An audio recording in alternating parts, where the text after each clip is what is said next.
પહેલો પ્રશ્ન, ભારતના પ્રથમ રાષ્ટ્રપતિ કોણ હતા? તો મિત્રો ભારતના પ્રથમ રાષ્ટ્રપતિ ડૉક્ટર રાજેન્દ્ર પ્રસાદ હતા. ઓપ્શન એ જવાબ સાચો આવશે. આગળ બીજો પ્રશ્ન, વર્તમાન રાષ્ટ્રપતિ કોણ છે? તો મિત્રો વર્તમાન ભારતના રાષ્ટ્રપતિ દ્રૌપદી મુર્મુ છે. ઓપ્શન બી જવાબ સાચો આવશે. ત્રીજો પ્રશ્ન, રાષ્ટ્રપતિનો કાર્યકાળ કેટલા વર્ષનો હોય છે? તો મિત્રો રાષ્ટ્રપતિનો કાર્યકાળ 5 વર્ષનો હોય છે. ઓપ્શન બી જવાબ સાચો આવશે. ચોથો પ્રશ્ન, રાષ્ટ્રપતિની લઘુત્તમ વય કેટલા વર્ષની હોવી જોઈએ?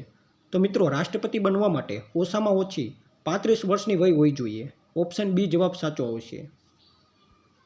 પાંચમો પ્રશ્ન, રાષ્ટ્રપતિની ચૂંટણી કોણ કરે છે? તો મિત્રો રાષ્ટ્રપતિની ચૂંટણી મંડળ કરે છે. ઓપ્શન સી જવાબ સાચો આવશે. છઠ્ઠો પ્રશ્ન, રાષ્ટ્રપતિને શપથ કોણ અપાવે છે? તો મિત્રો રાષ્ટ્રપતિને શપથ ભારતના સર્વોચ્ચ ન્યાયાલયના મુખ્ય ન્યાયાધીશ અપાવે છે.